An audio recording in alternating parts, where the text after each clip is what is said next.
Hello, everybody. So this is going to be one of perhaps not very many times that I'm going to do this, but I'm not going to say the name of the album we're talking about. I'll just put that in description. What I will say is that we're going to be talking about Tupac's second album from 1993. You could probably guess for yourself why, of perhaps several reasons why I'm not going to say the name of the album when you look in the description box. But let's not dwell on that. Let's just talk about the album. Okay, it's excellent.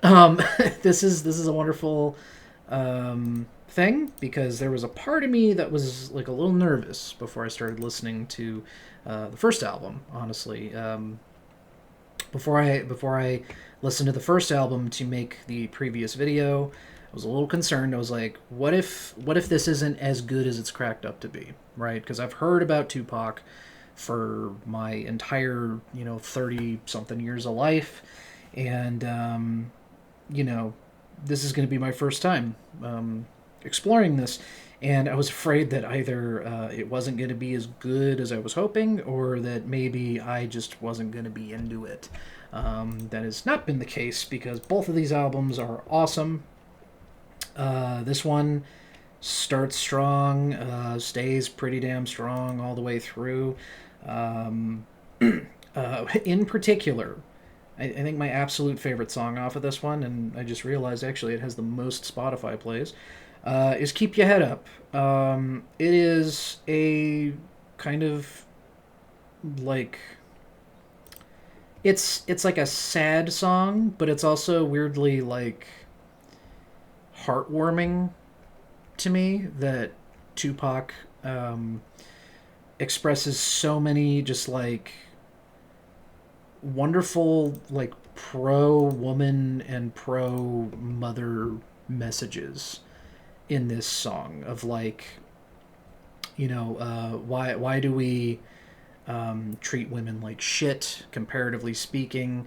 Who the fuck are men to tell women how they can have a baby, stuff like that. Like, I just really felt a strong, like, positive emotional reaction to Tupac as an artist and as a person when I was listening to that song. Another good song that I wanted to point out is Papa's song, which is not something I relate to, but I totally empathize with because I've known people in my life who didn't have a good relationship with their father. I had a great relationship with my father. Um, for the entire time that he was alive, he was always awesome. I always really respected and admired him in lots of different ways. He was very, very intelligent, very funny. And he just, he was so good at, um, being my father. I know that unfortunately not everyone can say that. Lots of people can't. They either didn't know their father or their father was a piece of shit, right? And I've known people who, unfortunately had both of those experiences. So I empathize with the story that's set out in Papa's song, but it's not like directly relevant to my situation. Um, let's see. I feel like there was something else. Oh yeah, I wanted to mention two other things. One thing I really enjoyed. There's a bit in Representin' '93 where Tupac kind of shouts out a whole bunch of other artists, and I like that. I really like that because a famous aspect of the rap game, I suppose, is rap beefs, doing diss tracks back and forth, stuff like that, and I just really I found it like wholesome, when he's like shouting out all these other artists and it's like in a positive way, and I was just like, oh, that's nice, that's really it's like endearing. Um, and then also I wanted to point out I like it was funny because I think pretty early in the album, he mentions Dan Quayle. And then a couple of more times throughout the album, he mentions him again. Not favorably, of course, because obviously Dan Quayle did not mention him favorably from what I can gather from the context clues of the music, because I don't really know anything about whatever the situation was, but there's like clips of, I think, Dan Quayle saying like, this record is, it shouldn't exist in society or some shit like that. Speaking probably about the previous record, I imagine. But yeah, it was really funny to hear him shit on Dan Quayle like several times throughout the album, very very specifically. So that was funny.